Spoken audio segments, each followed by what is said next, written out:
जी बेटा, अब नेक्स्ट है कि सैम्पलिंग एरर और नॉन सैम्पलिंग एरर।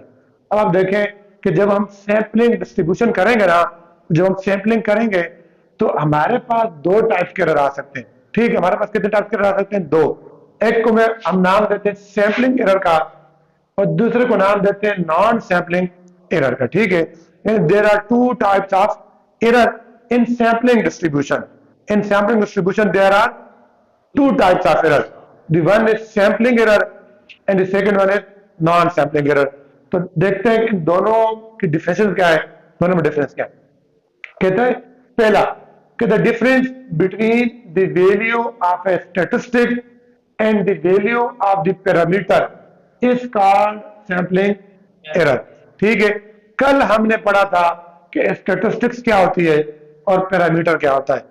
जो रिजल्ट हम सैंपल से निकालते हैं ना, any numerical value which is calculated from sample is called statistics, and any numerical value which is calculated from population is called parameter. तो इन दोनों के दरमियान में जो डिफरेंस होगा ना, वो हमारा क्या कहलाएगा? Sampling error. वो हमारा क्या कहलाएगा? Sampling error. यानी मतलब ये है कि ये एरर जो है ये किससे आ रहा है और ये आता रहेगा, ये एरर कभी खत्म नहीं होता। क्यों नहीं खत्म हो रहा? कि लाजमी पॉपुलेशन का रिजल्ट एक पूरे 600 बंदों का डेटा और उसमें से पिक किए 100 बंदों का डेटा में फर्क तो आएगा ना। करीब से करीब जितना बेहतर, जितना मैं कोशिश करूंगा, जितना अच्छा करूंगा वो बेहतर होगा, लेकिन डिफरेंस आता रहेगा, डिफरेंस आता रहेगा। तो ये चीज है कि वी नेवर यानी sampling error can not be zero. Sampling error कभी भी जीरो नहीं हो सकता, सिर्फ एक शर्त पे जीरो हो सकता है। वो कौन सी शर्त है वो भी इधर आकर मैं बताता हूं। ठीक है, पेपर में आपसे पूछ सकते हैं, एमसीक्यूज में आपके आ सकता है कि when the sampling error become zero, sampling error कब जीरो हो सकता है? तो वो कभी भी जीरो नहीं हो सकता, ओनली एक कंडीशन में। और वो कंडीशन क्या है वो अभी इस सेकंड लाइन में समझाता हूं।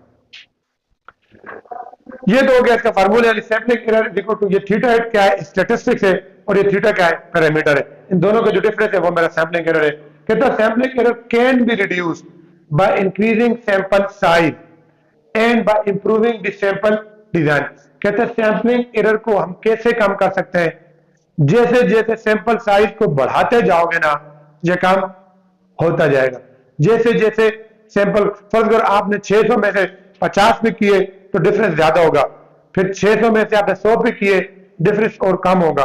करते करते 600 में से 500 पे किए तो डिफरेंस और कम होगा, फिर 600 में से 550 पे किए और कम होगा, फिर जब 600 में से 600 पे किए ना तो फिर क्या होगा? जीरो होगा। फिर क्या हो जाएगा? जीरो। तो इसका मतलब ये है कि वो जो एक कंडीशन है कि जब सैंपलिंग एरर जीरो हो सकता है, वो कौन सी कंडीशन है? कि जब सैंपल साइज और पॉपुलेशन साइज दोनों आपस में क्या हो जाए? बराबर हो जाए, वो आपस में क्या हो जाए? इक्वल हो जाए। जैसे देखें, पॉपुलेशन साइज भी मेरे पास हो जाए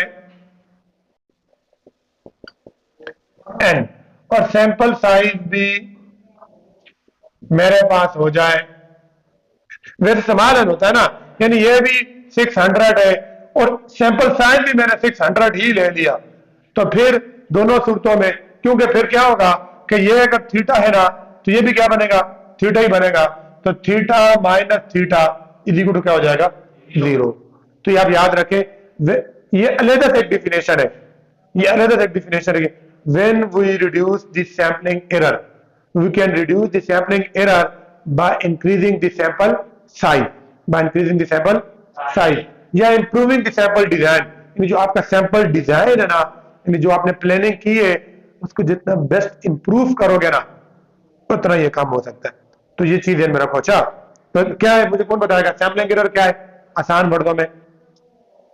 पॉपुलेशन साइज को नहीं नहीं, पहले होता सैंपलिंग एरर क्या है?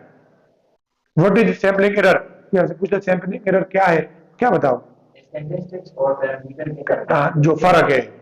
ठीक है, यानी स्टैटिस्टिक और पैरामीटर के दरमियान जो फर्क है वो हमारा सैंपलिंग एरर है। सैंपलिंग एरर को कैसे कम कर सकते हैं? कैसे कम कर सकते हैं? बोलो ना अब्दुल भाई।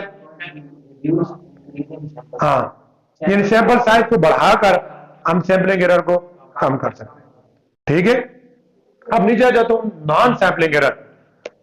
नॉन सैंपलिंग एरर क्या, इसका उलट मतलब these error occur due to faulty sampling frame, bias in response, non response etcetera.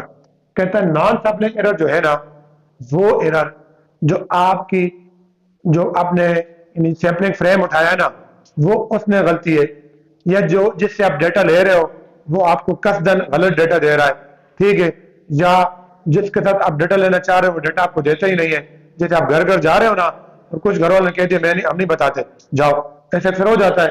तो ऐसे जो एरर आएगा ना, वो क्या कहलाता है, नॉन सैंपलिंग एरर कहलाता है। ठीक है, यानी या तो आप माहिर ही नहीं हो, एक्सपर्ट ही नहीं हो। जैसे सेंसस की ड्यूटी लगी थी, वो जो सेंसस करने वाला था उसको तरीका ही नहीं आता, उसको टेबलेट यूज करना नहीं आ रहा था, उसको पूछना नहीं आ रहा था, उसको मैप की समझ नहीं थी कि कौन सी गली में जाना है। तो वो जो एरर आएगा ना, वो फिर क्या कहलाता है, non sampling error. Non sampling error, समझ आई? यानी ये डिफरेंस वाला है, और ये वो जो हमारी गलती की वजह से हो, जो हम गलती कर रहे हैं, जो इन्विजिलेटर है उसकी गलती है, कोई रिस्पॉन्स नहीं दे रहा, या कोई रिस्पॉन्स दे रहा लेकिन मत बता। जैसे घर से पूछा कि कितने भाई हो, ये 4 थे, इसने बोला हम 2 हैं। ये ऐसे पूछे रहे तुम्हारी कितनी जमीन है, इनकी 50 कनाल है, और इन्हें कहा कि 2 कनाल है, वो भी किसी नहीं है। तो ये गलत हुआ ना। अब इसको जो एरर आएगा वो क्या होगा, नॉन सैंपलिंग एरर होगा। अब इसको कैसे रिड्यूस कर सकते हैं, These error can be reduced by the proper training। अब ये एरर तभी कम हो सकता है कि जो डेटा कलेक्ट करने वाला बंदा है उसकी अच्छी सी ट्रेनिंग हो जाए, उसको अच्छे से सारा तरीका आता हो। ठीक है, दूसरा, अच्छा ये तो हो गया, These error increase when sample size increase। अब इसके उलट उधर क्या था, सैंपल बढ़ाओ तो कम होता है, यहां पर कहता है सैंपल बढ़ाओ तो बढ़ेगा। क्यों बढ़ेगा, शाबाश, क्या माइंड में आता है, जब सैंपल बढ़ाता जाऊं तो कहते हैं एरर बढ़ता जाएगा, वजह गलती होगी, मुझे तरीका ही नहीं आता, तो मैं फर्क कर, मुझे नहीं आता, अब सुबह से लेकर शाम तक फिरता रहूं, वो गलती कर रहा हूं, तो एरर बढ़ता जाएगा। अगले दिन फिर काम किया, फिर वही गलती कर रहा हूं, फिर बढ़ेगा।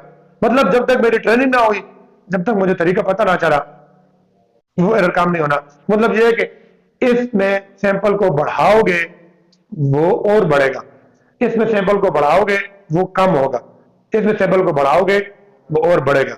इसके लिए बेस्ट है कि अच्छी ट्रेनिंग लो, इसके लिए बेस्ट है कि सैंपल साइज को बढ़ा दो। ठीक हो गया, तो ये सैंपलिंग एरर हो गया और नॉन सैंपलिंग एरर हो गया। नेक्स्ट देखते हैं, नेक्स्ट है